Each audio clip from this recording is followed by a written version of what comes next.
আসসালামু আলাইকুম ভিউয়ার্স। আজকে আমি দেখাবো কিভাবে গুঁড়ো মাছের তরকারি রান্না করলে অনেক বেশি মজা হয়। তাই আমি প্রথমে শুরুতেই আলু, বেগুন এবং কাঁকরোল নিয়েছি, ছোট ছোট করে কেটে নিয়েছি চিকন চিকন করে। তো এখানে আমি এখন দিয়ে দিব মশলা। তো হলুদ গুঁড়া দিয়ে দিলাম, তারপর দেব ধনিয়া গুঁড়া, তারপর দিয়ে দিচ্ছি মরিচের গুঁড়া অল্প। আমি পরবর্তীতে একটু কাঁচামরিচও দেবো, সেজন্য মরিচের গুঁড়ো একটু অল্পই দিলাম। তারপরে দিয়ে দিচ্ছি একটু লবণ।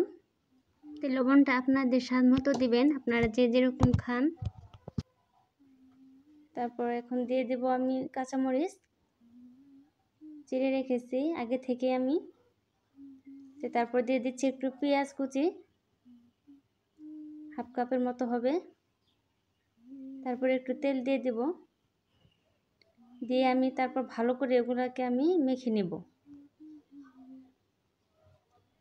আমি কিন্তু আবার সরিষার তেল খাই, সব কিছুতে আমি এই সরিষার তেলটা ব্যবহার করে থাকি। তো আপনারা যে তেল খান ওটাই দিবেন, সমস্যা নেই।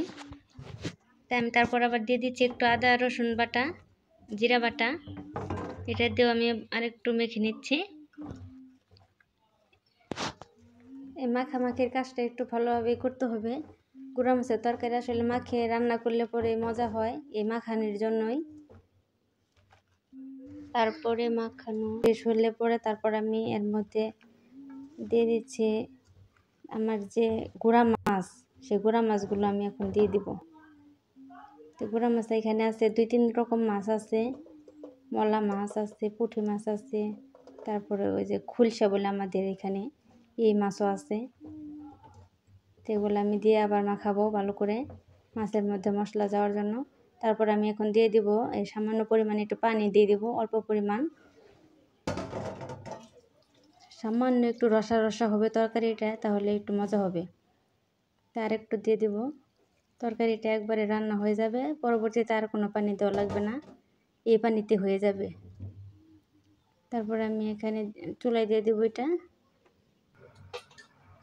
দিয়ে আমি যে ঢেকে দেবো 10-12 মিনিটের জন্য। আসলে গুঁড়া মাছের তরকারি রান্না করতে খুবই অল্প সময় লাগে, অল্প সময়ের মধ্যে এটা হয়ে যায়।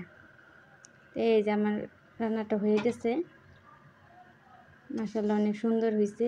একটু এরকম একটু রসা রসা একটু থাকলে পরে আসলে খেতে অনেক মজা লাগে। তাই আপনারাও এভাবেই রান্না করে খাবেন, খেয়ে দেখবেন। আশা করি সবার ভালো লাগবে। ধন্যবাদ।